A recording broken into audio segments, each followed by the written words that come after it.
The story of Bronislaw Malinowski is one of the greatest tales in anthropology.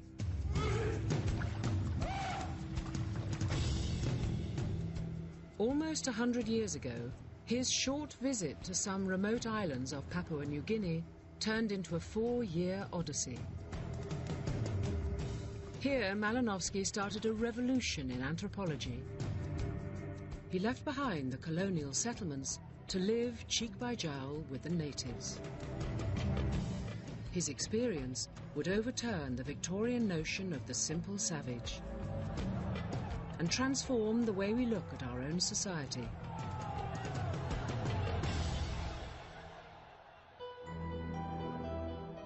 But with the publication of his private diaries in 1967, a complex truth about the man began to come out. Who really was Malinowski, and what drove him to become the founder and hero of modern social anthropology?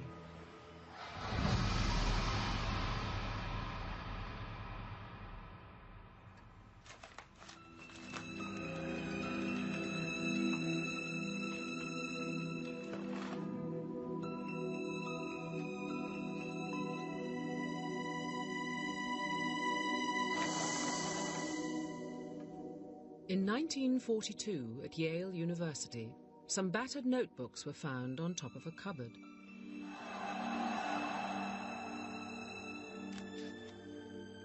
They were the private diaries of Bronislaw Malinowski, the man who founded modern social anthropology. For a further 25 years, these diaries were a closely guarded secret, until 1967, when their publication sent shockwaves through the world of anthropology. His attitude was rather unpleasant and rather superior, and not an ideal model for younger anthropologists. The diaries from this hero was shown to have feet of clay, to be a lustful, indiscreet, arrogant, lying, racist at times. He was all the things that they wished he wasn't. The diaries laid bare the dark side of a revered academic figure. This film reveals a man driven close to the edge of reason in his passionate pursuit not only of a new science, but of his own power and prestige.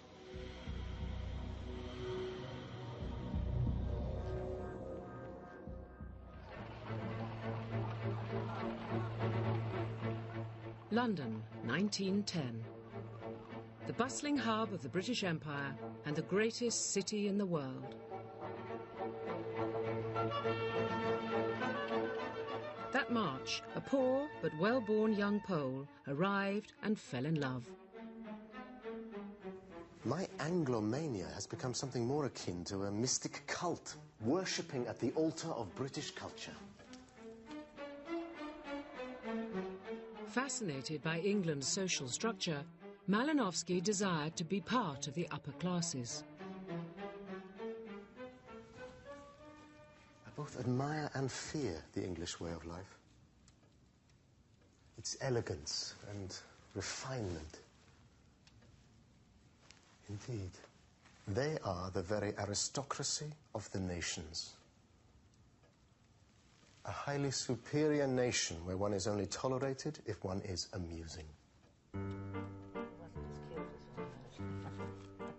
His surviving daughter and great-grandson bear out his desire for acceptance. There's a photograph of him at a dinner party, and he's obviously very pleased that he's with Sir Thingamy and Lord Whatnot and the Duchess of Blah, and who's to blame him? No. Me. You. Okay, well, you're an American. You can't help yourself. Without personal wealth to help him on his way, Malinowski would have to rely on the one thing he did have: brains.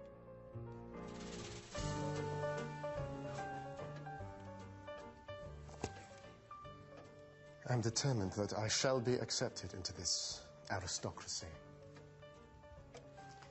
And the one thing I have to proffer is my extraordinary intellect. It is this that will make me important. I shall be an eminent scholar.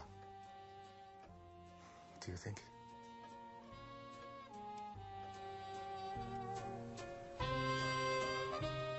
His brains took him to the London School of Economics, where he plumped for the little understood subject of anthropology. It means literally the study of man.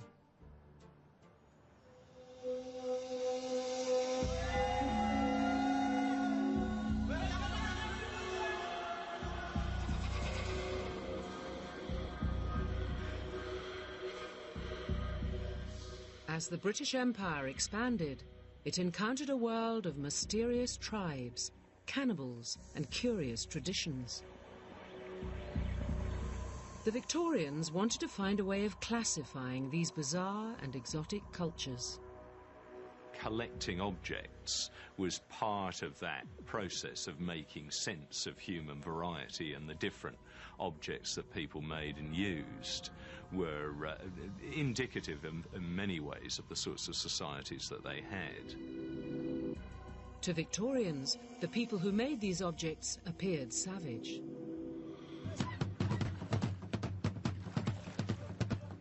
And what's more, these savages performed magic, tattooed their bodies, and even practiced promiscuous sex. Their lifestyle sent decent Victorian folk into a spin of moral panic and terror.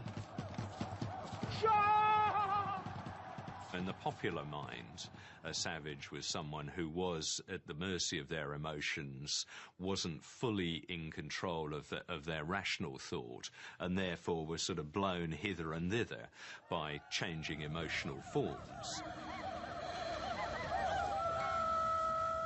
Right at the heart of the notion of savagery were both sex and violence, basically.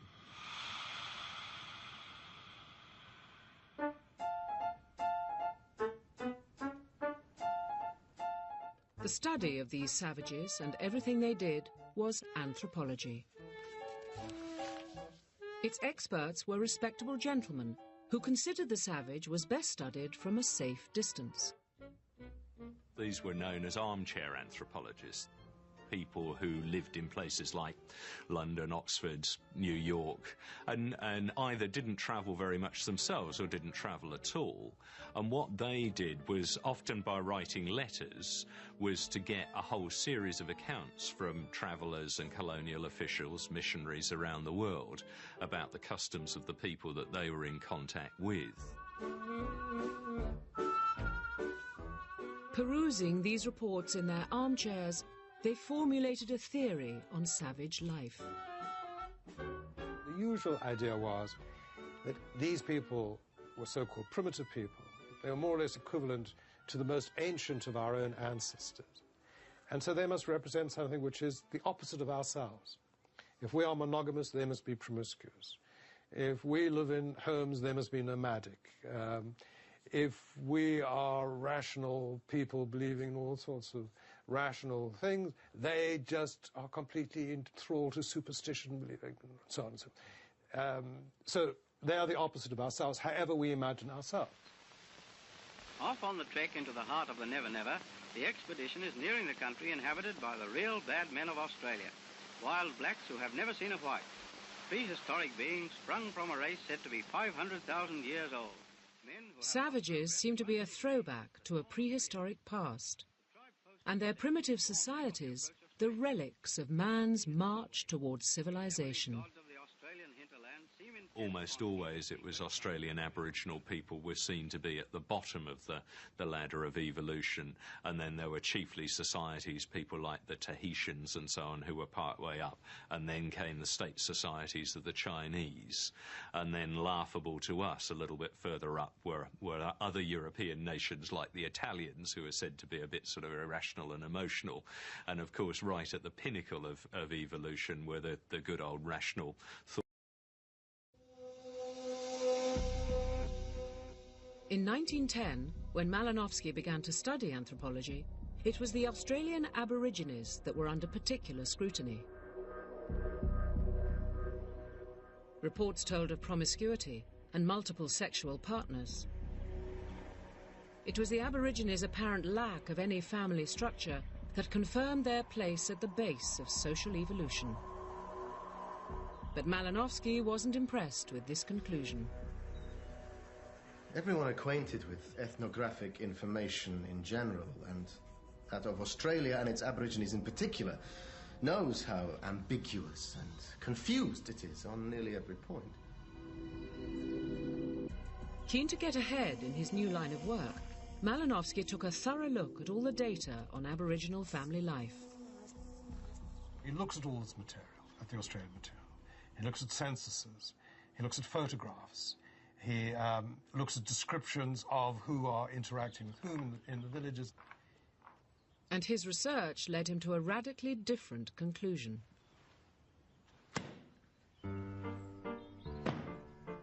He says, well, look, whatever these people are telling you, it's quite clear that they are living in something very much like what we would call families. You have a man with one or two, sometimes three women whom he's living with on a long-term basis, over whom he has more or less exclusive rights of various kinds, including sexual rights. Their children are very close to him. They live together in one or two adjoining huts. They cook together, they eat together. Well, that's a family. It looks like a family, it talks like it's a family, even if it doesn't call itself a family. This initial research confirmed his view that anthropology was riddled with prejudices and lacked rigor.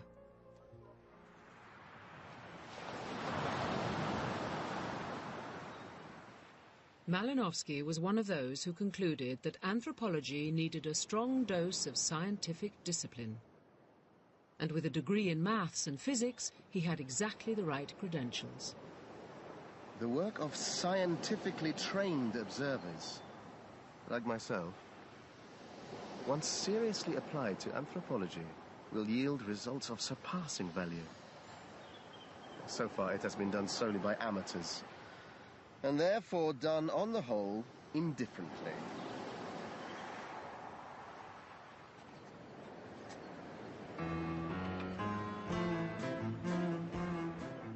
Not only was Malinowski a scientist, but his peculiarly obsessive personality was ideally suited to the task ahead.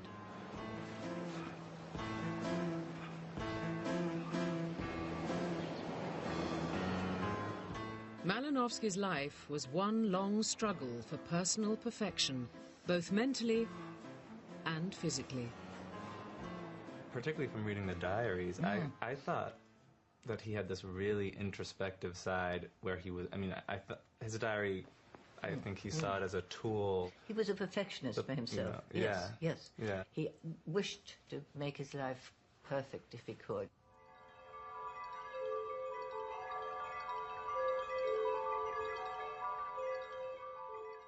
He meticulously scrutinized every aspect of himself.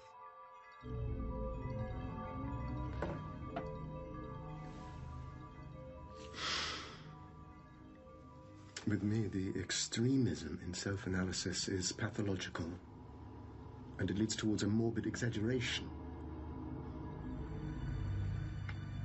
First, there was his alarmist obsession with health. He's such a hypochondriac. Pill bottles everywhere. Do you think that comes from being sick as a child? I think he was a born hypochondriac, perhaps is the wrong word, but it's possible. You know, he's obviously a sensitive being, you know. but I putting it mildly. Putting it mildly. His nervous disposition was so extreme that Malinowski relied on the somewhat dubious panacea of the time, regular injections of arsenic.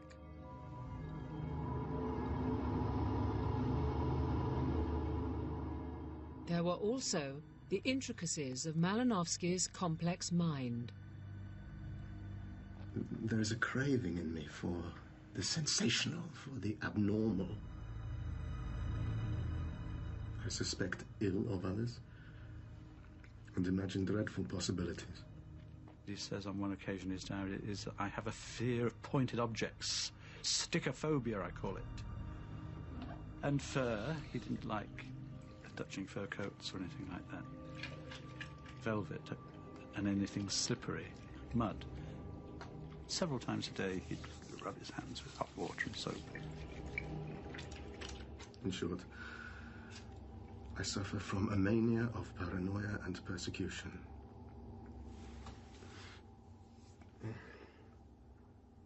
And all this was hand in hand with my poor health and my bad nerves. Though perhaps the one feeds upon the other. Malinowski's obsessive analysis of himself, combined with his scientific mind, would make him the man that could change anthropology.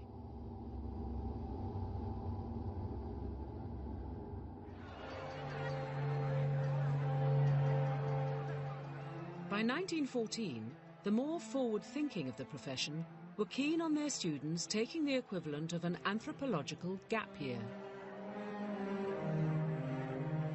For Malinowski, this consisted of a grand tour of Australia and its remote territories.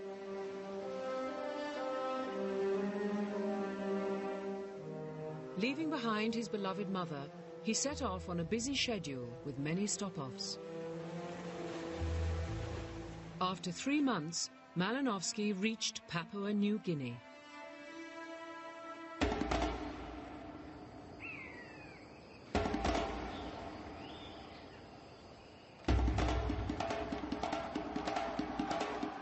Even today, it is a wild-looking land of jungle, swamp, and mysterious cultures. Popular imagination, I suppose Papua was a dark, cannibal-ridden, a savage place. I mean, a real redoubt of savages.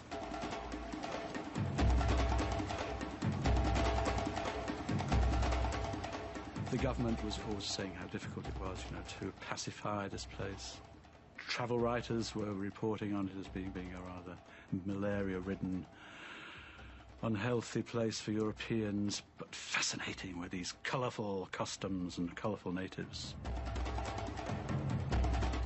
This dark place was the essence of all things primitive and a dream come true for the young anthropologist. But being a sickly, self-obsessed hypochondriac, Papua New Guinea was also Malinowski's own private hell. He knew he was entering into a dangerous place. What worried him, I think, more than anything else was the heat. I have a strong fear of the tropics, an abhorrence of heat and sultriness. Overtaxed heart, nervousness. There is a taste in my mouth and a pain behind my eyes. I think I may vomit. If I do, I'm sure it is tuberculosis. Now, perhaps the lack of exercise is at the root of this condition. Or the tinned food. I must get more exercise, especially in the morning and in the evening. Arsenic is indispensable, but I must not exaggerate the quinine. Also a somewhat congested nose and throat. I am beginning to believe the hypothesis that I am about to die.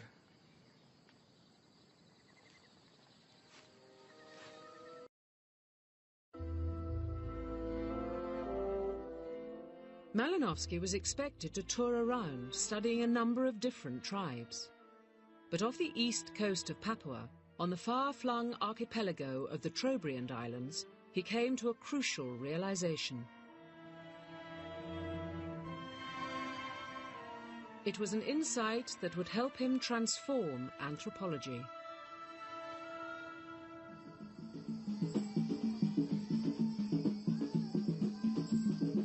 Early one morning, Malinowski joined the local islanders to watch an ancient custom. The natives had told him that this was a sacred ceremony called Yoba. With drums and chants, they send the spirits of their ancestors, called the Baloma, back to a sacred afterworld. The natives' reports seem to suggest that Yoba was a solemn occasion, which everyone took very seriously. But that's not what Malinowski saw. The priest directing the ritual, is on his own in a corner muttering away the prayers and incantations that he's been told, and most of the people are not paying the blind bit of attention to him. When the Tsakao sang out, everybody just walked off. The only ones left to chase off the Baloma were myself, 5 or 6 urchins, and Ginger, the cook, and very undignified we were too. They're chattering away, they're laughing, they're looking after their children. And he says there are a whole lot of children woozing around, small boys making a big fuss, terribly overexcited and so on. Yoba is undoubtedly important, but in its performance it bears no trace of sanctity or solemnity. It was not so much a religious proceeding, it was a party. The reality he observed bore no relation to the reports he'd heard of natives being in awe of the ancient spirits. It was a critical moment for Malinowski.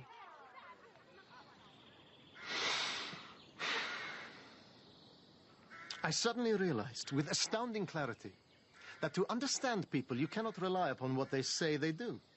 Instead, you must rely upon yourself, watching and seeing what they do. You realize that people tell you one thing but do something else. Not because they're lying to you, but they're just like a football player who explains the rules of football to you, but isn't really giving you an insight into how he plays football, or into the tactics and strategy which you probably can't articulate very well, but which can act out for you and which you can see in action. Malinowski realized that anthropology's tradition of relying only on what other people say was shockingly flawed. If he was going to fully understand Trobriand culture, he would have to get much closer to native life. So instead of travelling on, Malinowski decided to stay in the Trobriand Islands. He gave up his lodgings with the local colonists and pitched a tent in a village right amongst the natives.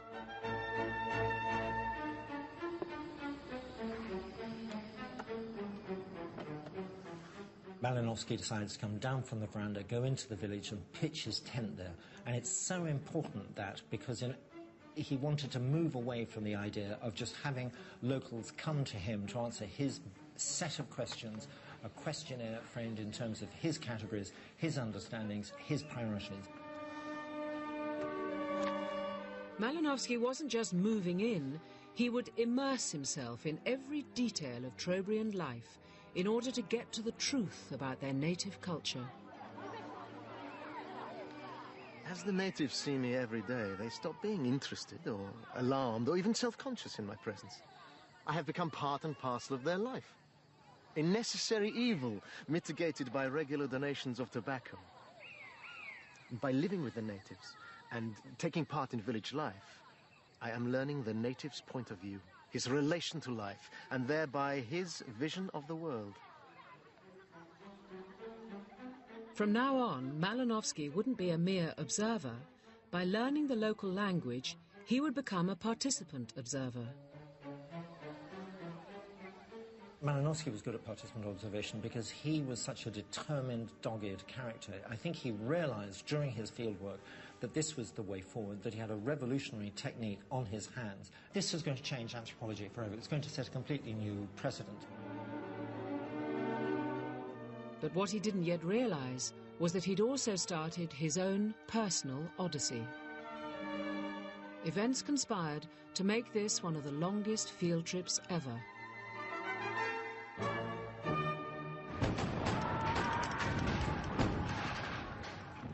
In 1914, World War I broke out. The British Empire was at war with Germany. And what changes things for Malinowski is this accident of being caught in Australia during World War I. I mean, it's really an extraordinary moment. With Europe in chaos, his camping trip would last longer than a few months. Apart from the odd trip to Australia, Malinowski now felt abandoned, alone in the jungle, with only the so-called savages for company.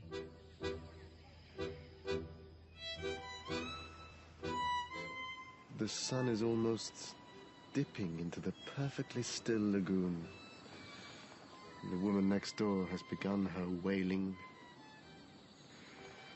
And it is also inexpressibly sad in its remoteness and detachment from my life. I am stranded here, far from all that makes life bearable. It is as if I have no place to return to.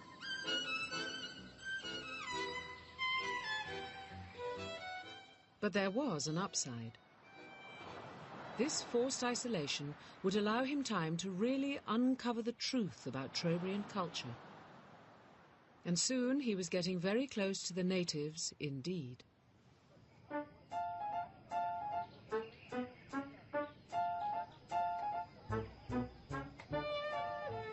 pretty, finely built girl walked ahead of me. I watched the muscles of her back. Her figure, her legs, and the beauty of her body, so hidden to us whites, fascinated me. At times, I was sorry I was not a savage and could not possess this little animal. For a man who prided himself on objective precision in his work, Malinowski's love life was a chaotic shambles. He would feel great gusts of passion, and he'd be jealous at the slightest hint of any infidelity.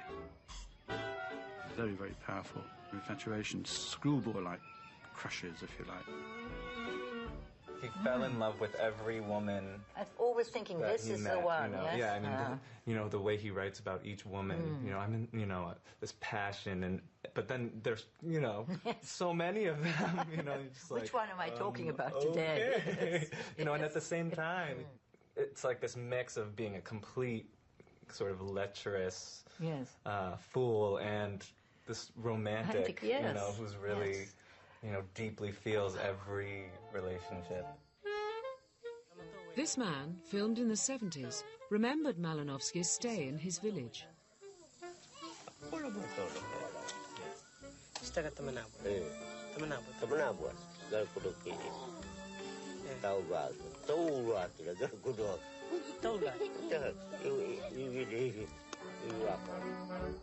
Whatever actually happened, his gusts of passion were met with equal gusts of remorse.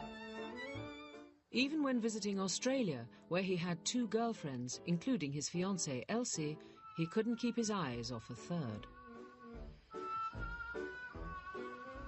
I sat up with one of the older women. She is not stupid, but neither is she cultured. However, I found myself undressing her in my mind and calculating how long it would take me to bed her. In short, I betrayed Elsie in my mind. And as for Mother, I cannot bear to think of her missing me. I am appalled by my lack of moral fiber. My own death would be the best way out of this muddle. Despite this inner turmoil, his work of participant observation was about to pay off. 6 months after arriving, Malinowski began to study an ancient tradition that really intrigued him.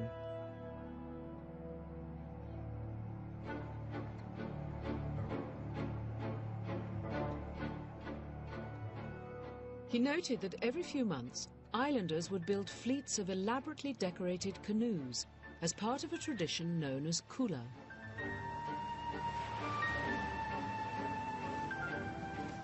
For kula, they set out on voyages, leaving behind friends and family for months at a time.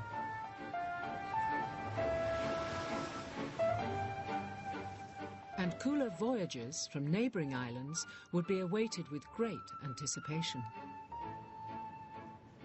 What you would see over the horizon, these tiny, tiny canoes converging until there might be 60 or 80 or possibly 100. You will suddenly see people on the island start going into the sea to meet these canoes. And as the canoes come nearer, the people going into the sea will recognize individuals on the canoes.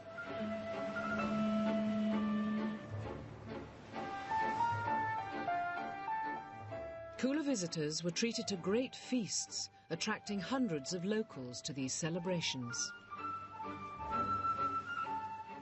Particularly striking were the risks the islanders were prepared to take for Kula, as Malinowski himself discovered late one night sailing between islands.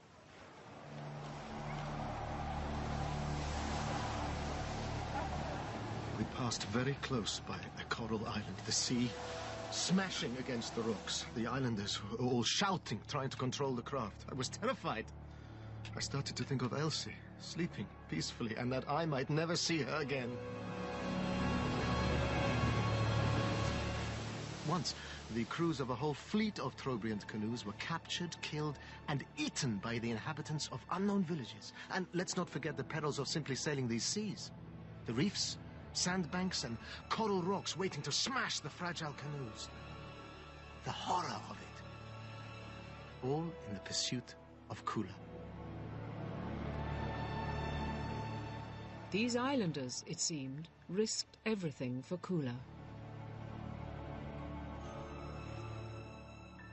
And strangest of all, the reward for these perilous journeys was the exchange of flimsy shell trinkets. Kula was time-consuming and dangerous, all for something that seemed apparently pointless. Malinowski made it his goal to discover what it was about Kula that was worth risking your life for. Over the following months, he explored Kula from every angle. He questioned the locals, watched the rituals, and tried to make sense of it all. Gradually, the secrets of Kula began to unfold. There is such nonchalance in the men arriving for Kula, and nonchalance in the old men receiving them. They come, they sit on the canoe, they chatter and haggle, give in. I eat my rice and kippers and read my Kipling. We talk some more, and gradually I manage to drag out the information I'm after. The information that he dragged out of the locals revealed a complex and sophisticated ritual. First, there were the people who took part. Only important men could actually afford to go on a Kula expedition, partly because this meant commissioning a canoe, so it meant some sort of outlay. Malinowski soon discovered that Kula was almost exclusive to the tribal chiefs and men of rank. These VIPs were connected by Kula to a social network that reached far beyond the Trobriand Islands. And at the heart of Kula were the shell trinkets. In order to establish relationships with other people, you have to establish relationships with something. And these valuables are the means through which you establish relationships. And this means that people go on large expeditions to go and fetch valuables from elsewhere. They receive people who bring valuables to them. And the result is, if you link up all these relationships, suddenly you find you're in a huge chain of relationships. And this chain of relationships actually spreads across a large island area. Malinowski uncovered a complex network of Kula exchange, covering 12 island groups spanning 200 miles of ocean. He also discovered why the shell necklaces and bracelets were so highly prized. Each one had a value that came from its unique history as it passed from person to person and from island to island. The value of each object lay in the renown of its former owners. This is a history of relationships, and what he wants to know is who has had this before. and to whom he's going to, and when he passes it on, his own name will, in a sense, be part of the history of the item. So these weren't simply shell trinkets. Each chain of shells was a potent symbol of power and prestige.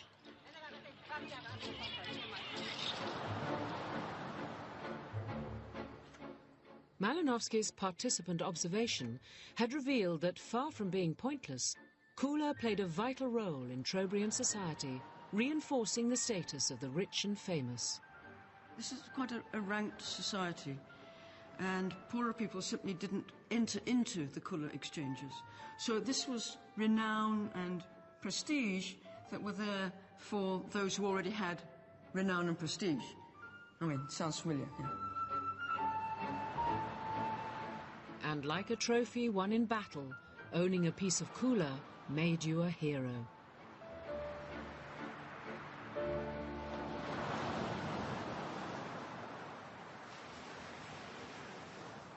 Living with the natives for 2 years had paid off. Malinowski had revealed that an apparently meaningless native custom was, in reality, significant and crucial to Trobriand society. But his discovery came at some personal cost. On the 11th of June, 1918, after 4 years away from home, Malinowski received bad news. His beloved mother had died.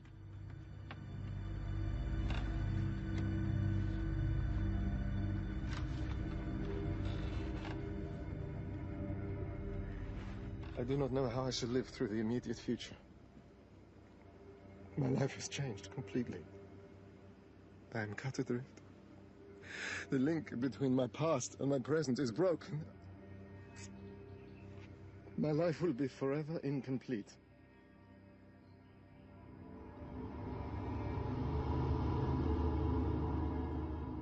And he stopped writing his diary. He went crying into the bushes. This was a sort of heart of darkness for him.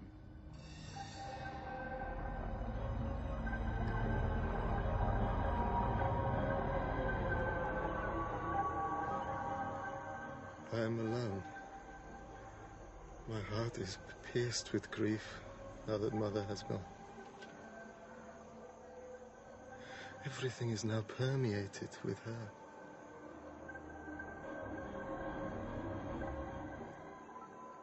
I know I have a void, a black abyss in my soul.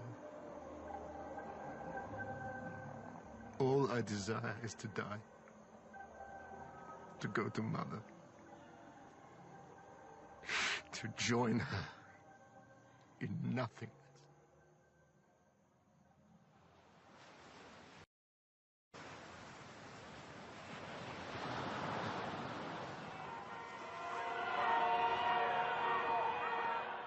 Deliverance came in November 1918.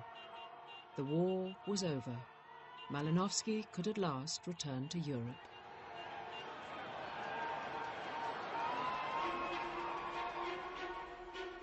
In 1922, Malinowski published his fieldwork, Argonauts of the Western Pacific.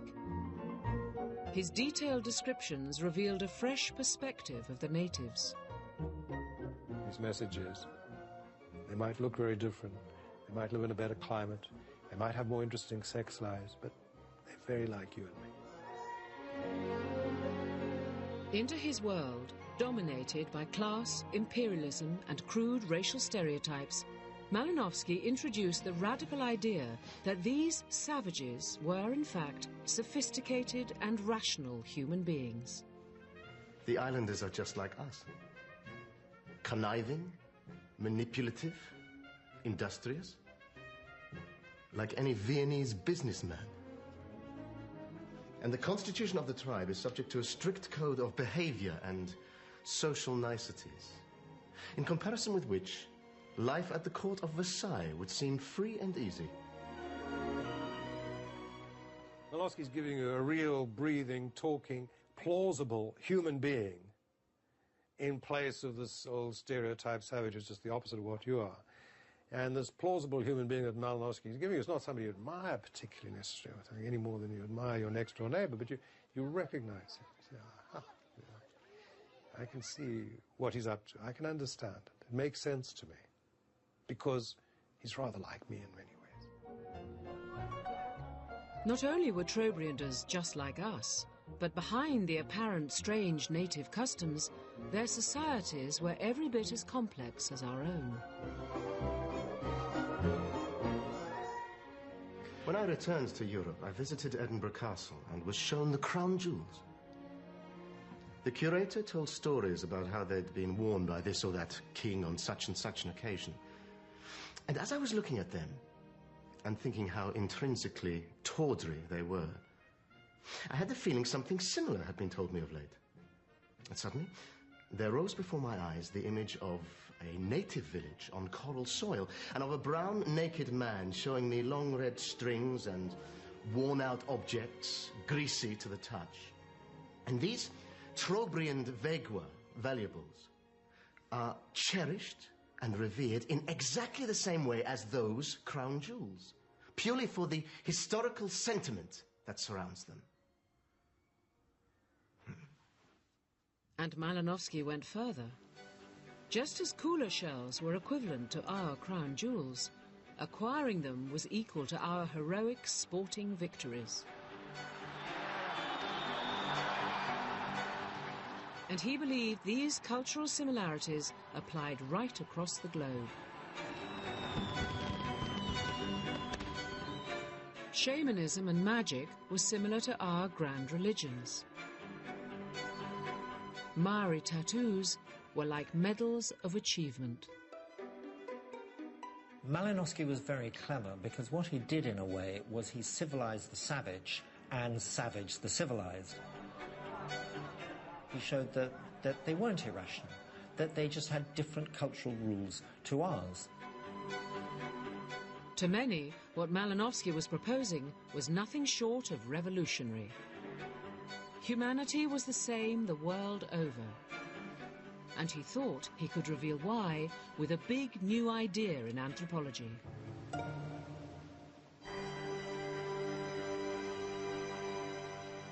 Malinowski believed that he'd discovered the engine that drove all human cultures, and that engine could be found right at the heart of all of us. What is the deepest essence of my investigations? The discovery of the native's passions, his motives, his aims, his essential way of thinking. And it is at this point that I am confronted with my own problems.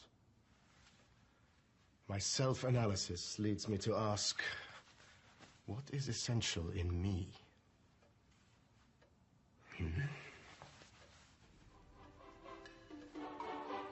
He said that everybody, everywhere, is driven by the same passions. Hunger, fear, vanity, sex. What he began to propose was that all human cultures had a purpose. Every custom could be interpreted as serving a function in society, and that rituals have evolved to satisfy our basic needs. He called his theory functionalism. It could be applied to all societies, however sophisticated or apparently primitive. And when Malinowski's functionalism was applied to our own society, it promised a whole new way of seeing our familiar world.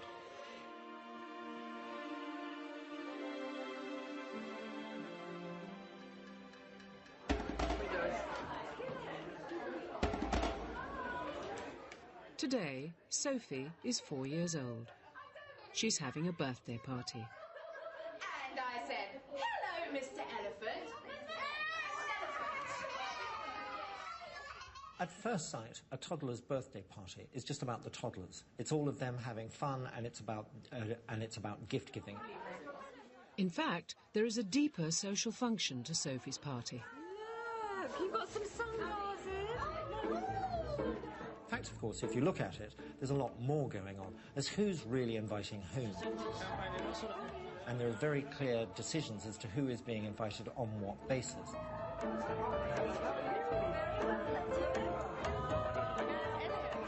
There's a sense of social obligation. If you have a group of mothers who have been invited to a toddler's party, well, they should feel obliged to invite that toddler back to theirs. Ready to blow. Blow a bit harder. Malinowski is pointing out how culturally constituted are so many of the activities and the ways in which we live, which we would otherwise think are just purely natural. It's the way we do things. By unravelling different cultures, Malinowski had made us reflect more objectively upon ourselves and our own society. Are we so superior? Are we so different? Don't we just have a large number of cultural rules by which we order our society? It's just that we start off from different premises. By 1927, only 9 years after leaving the Trobriands, the charismatic young professor was leading his own department at LSE. Brilliant, autocratic and temperamental, Malinowski had a dramatic impact on all those who came under his spell.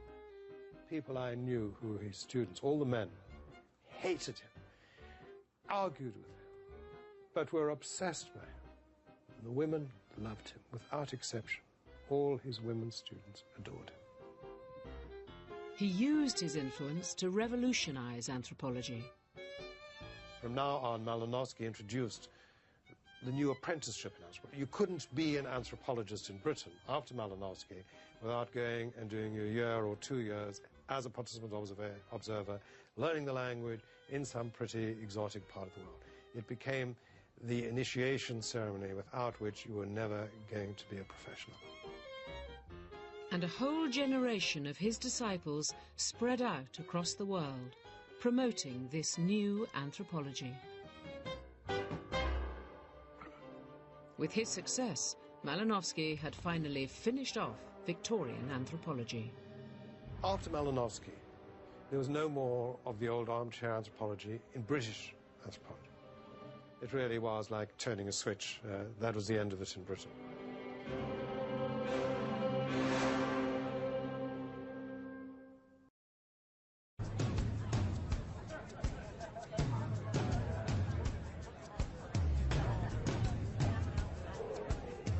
Kate Fox is a modern-day anthropologist.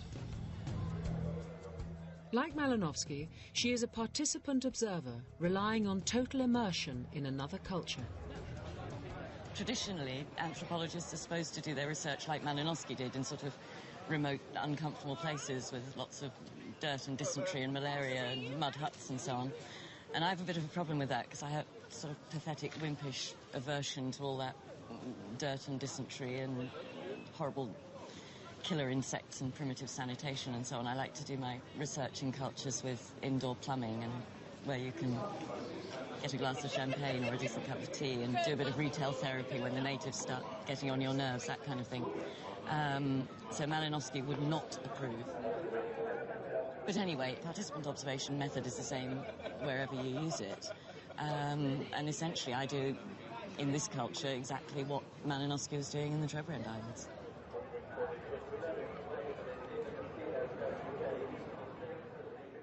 For 3 years, Kate visited the horse races, living with the racing tribe. She has faced many of the same problems that Malinowski confronted when he arrived in the Trobriand Islands. I think everything about this tribe confused me at the beginning.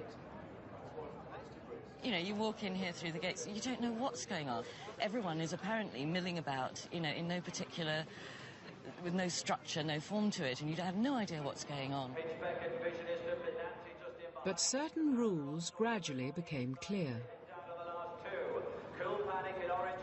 The sort of tribal greeting introduction ritual, actually that you find out very quickly. You know, if you go to the races, you'll find it out your first time at the races. I did. the rule is, essentially, the unwritten rule, is that anyone can basically go up to anyone and say, what do you fancy in the next? It's a kind of standard. It's a bit like the English say, oh, nice day, isn't it? Or make some comment on the weather. We all know that that's a conversation starter. It's not a sort of request for meteorological data. And when you say to someone at the races, what do you fancy in the 2:30, you're not really asking about the horses in that particular race. You're saying, I'd like to talk to you, will you talk to me? And the response is almost invariably yes.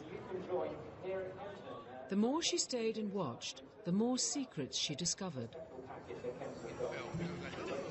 At first, there seemed to be a formal tribal hierarchy. Stewards and officials were the tribal chiefs and elders. They set the rules. Horse trainers, credited with performing miracles if a horse won, were the revered shamans and witch doctors. But she noticed that at the bottom of the pile, the tribal structure didn't quite match what she'd heard from the natives. People would tell me that jockeys, are a lower rank of citizen because, they touch their caps. When they come in, you'll notice when they come into the parade ring, they touch the cap to the owner and the trainer.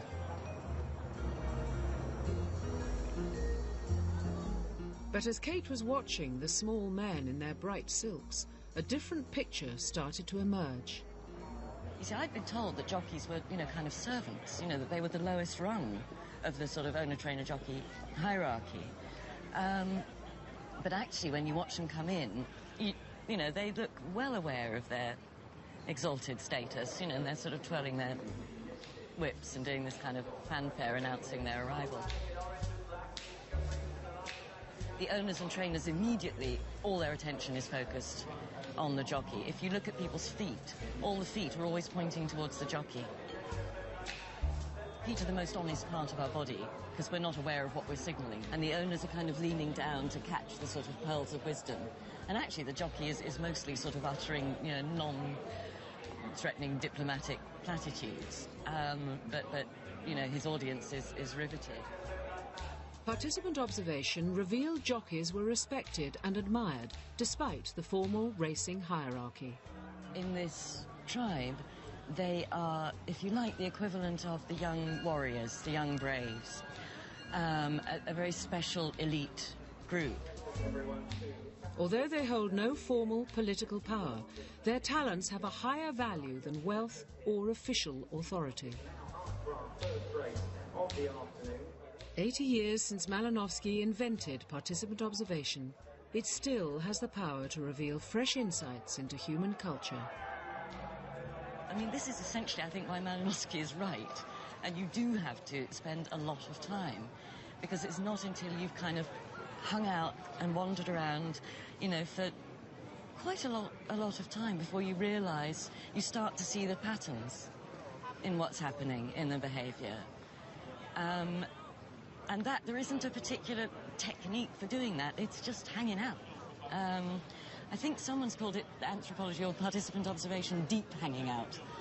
And I quite like that term because that's exactly what it is. You're hanging out, but it's a bit more than that. Participant observation is Malinowski's greatest legacy to anthropology.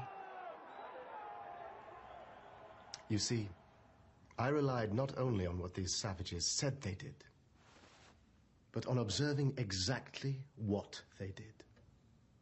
And there lies the essence of my work.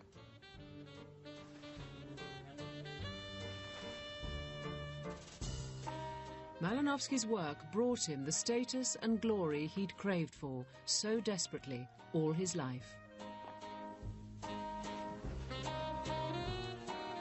And earned him professorships in Britain and America.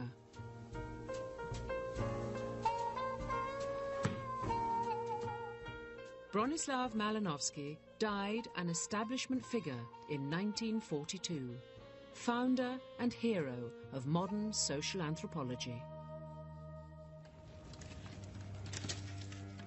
Then in 1967 came something that brought Malinowski's reputation into question. His personal diaries were published. The man who'd elevated our understanding of native cultures seemed to be every bit as prejudiced as the Victorian anthropology he'd so criticised. Last night I looked in vain for the fellows from my boat, and again this morning. Nowhere to be seen. Suddenly, I am driven into a state of white rage and hatred for bronze-coloured skin. Some believe these outbursts severely tarnish Malinowski's reputation. When I first read the diaries, I was shocked by the attitude that Malinowski reveals. They contain a very damaging picture, I think, still, but particularly at the time, of Malinowski's personality. On one occasion I made a joke, and one of the bloody niggers made a disapproving remark. How dare he? How dare he talk to me in such a manner? How dare he, a nigger, find something in me to disapprove of?